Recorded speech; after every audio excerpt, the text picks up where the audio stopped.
one of the scholars who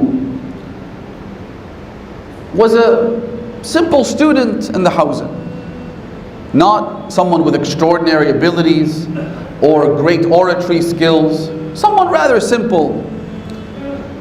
One day, a friend of his, he learned that this individual, this friend, had developed the ability to take incredible istikharat.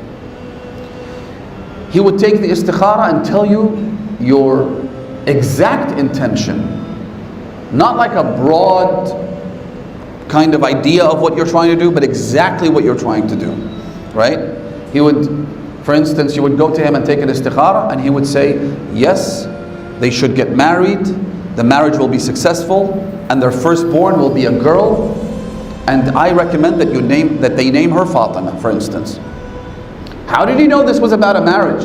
Let alone that they're going to have a successful marriage and a firstborn, and that's what's going to be her name. He would interpret dreams, again, in an incredible way. So his friend heard about this. He called him, he said, hang on a second. You and I used to study together. I don't remember you doing extraordinary things, going to extreme lengths, doing incredible a'mal, and you and I were like simple people. How is it that you're able to do these things? How did you reach this level? And he said, let me tell you a story. One day, I was speaking to my father. He became upset. Tensions ran high. He lifted his hand up and slapped me across the face, such that my turban fell off of my head. Not a child. He's actually a scholar who wears the garb of religion. He was wearing his turban at the time. The slap threw the turban off of his head into the corner in that room. He said, when he slapped me, obviously, as I said, tensions were very high. He was agitated, his father was angry, and so in the spur of the moment after he was slapped, he said, I fell to the ground. I got up with the intention of beating him. 1 second, right?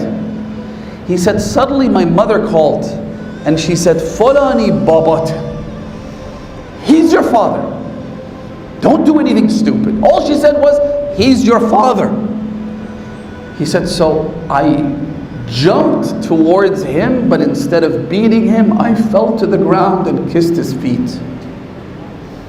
My mother reminded me, I remembered this was my father. Even if he's wrong, hadith tell us, brothers and sisters, if your parents are wrong and they oppress you, you have to treat them with kindness and compassion. Sometimes I get questions from people, what about toxic parents?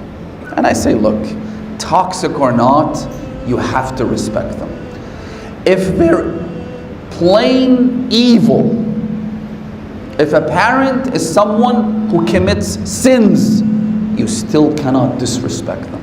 You can guide them, you can counsel them, you can try and avoid interacting with them too much that would then harm you perhaps, but you have to be kind with them. He said, I fell to the ground and I kissed his feet. He said, from that moment on, I felt this light inside of me. Something changed. Allah blessed me with things that I didn't have before.